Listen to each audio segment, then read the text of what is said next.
And I want to turn to some more breaking news in our politics lead. CNN is breaking the news right now that one of President Trump's political appointees at the State Department, a Deputy Assistant Secretary of State, pushed for a United Nations statement to soften language in the statement that condemned racism and xenophobia. This official also disputed the idea that leaders have a duty to condemn hate speech.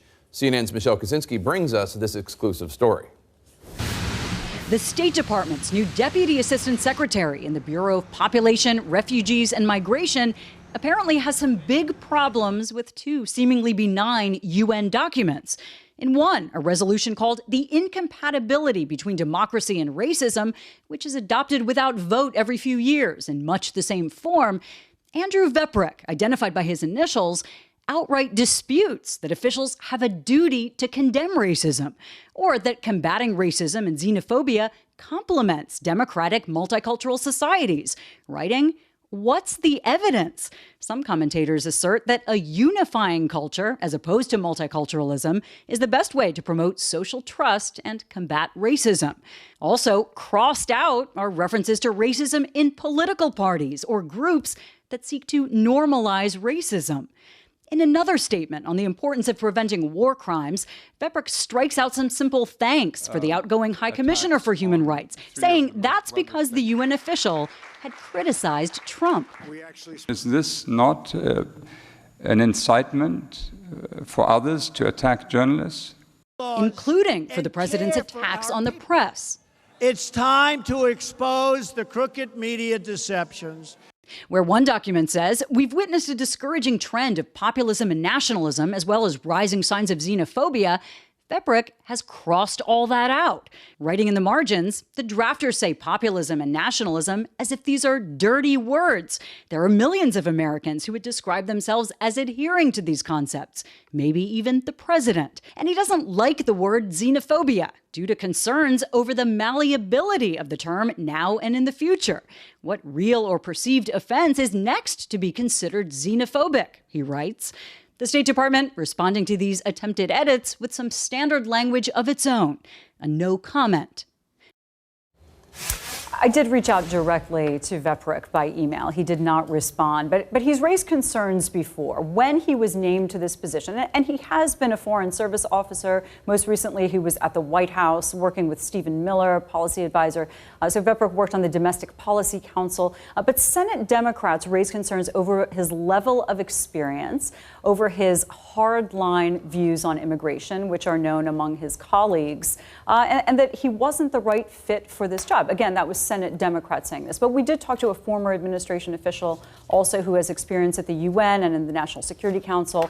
This is somebody who worked in the Obama administration. He felt that these kinds of comments on these types of documents were explosive in his words and show that this administration also has a thin skin for criticism, Jay. Michelle, just to be clear, we don't know what happened with these edits, right? I mean, he did them, and we don't know if the State Department sent them to the UN or not. They might have. We don't know. They won't answer. No, and also, just after he made some of these edits, according to a source, the U.S. left the Human Rights Council. So it's kind of a moot point where this went or whether other nations would have listened to these suggested edits. The point is the types of things that he wrote, and there's a lot in these documents that we have.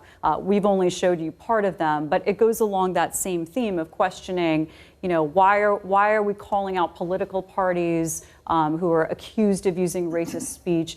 So the sources we talked to found this so surprising. That's why these documents leaked out. But where this went after the point, we don't know. I mean, we don't know the final, version of some of these edits. It's still interesting. Kirsten, let's bring in my panel right now. Kirsten, you hear about individuals with these thoughts in the Trump administration, whether it's Stephen Miller or this individual. Or the president. Or the President Trump. Because, I mean, when you look at the words that he's objecting to, condemning racism, how is that out of bounds? That's where we've come to, is that now we actually are going to say that it's dangerous to condemn racism. No, we have to be careful. He's not condemning racism.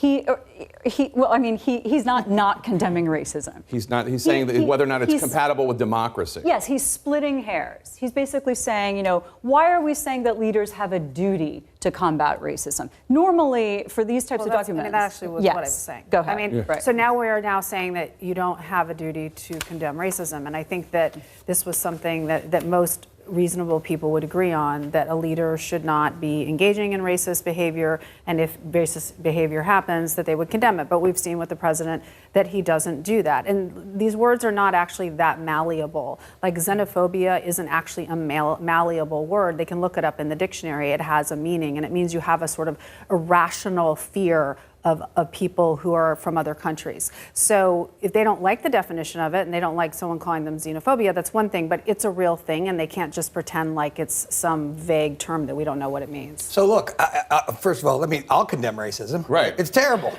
right? Nobody's pro-racism in this administration, so I obviously take umbrage with that. Number one, another 2 point maybe on this. I don't know Mr. Veprick, I don't know him at all, but you know who I do know? The State Department? My West Point classmate, Mike Pompeo.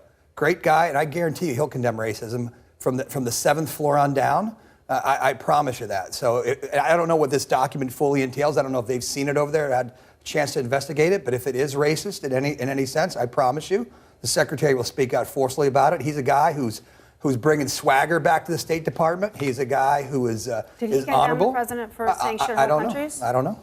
What do you mean you don't know? You just said you know for sure that you will condemn it. Because if it's in his department, Kristen, if it's in his department, right, and this is existing, and this is a racist document, I guarantee that Mike will speak out about it. How is the president talking about shithole countries not in his department? Because it's a disputed fact, right, whether that actually occurred or not to begin with, right? I think, just to be clear, I think the dispute was whether the president said shithole or shit house. I mean, just to... Right. Well, Jacob, again, right? So again, Yeah. you know, I'm not defending that. I don't know if the president said it or not, and whether the president has a view of a country that's unfavorable or not unfavorable. I don't think that's a racist comment that he makes about. It is racist when you consider that he wants more reasons. What do you make of all this, Jackie? It seems like he was applying the both sides logic that we heard the president talk about in Charlottesville to this UN document. It struck me just reading through the edits that he made.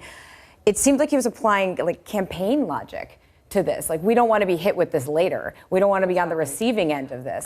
That's how I read it. That's Right. what they were concerned about. And we're splitting hairs here because that's what he's doing. He's splitting hairs. I wouldn't say that based on this, I would not say that this person appears to be a racist. I would say, why question this language? Right. Language that people have not questioned for years in one of the cases of the documents. I mean, it's boilerplate language that keeps coming up. People are like, okay, right. But the thing that really that made me think that was it said something to the effect of we can't condemn everything that people say, which is something you hear from politicians when someone says something and they're asked to comment about it. Someone in their party, for example.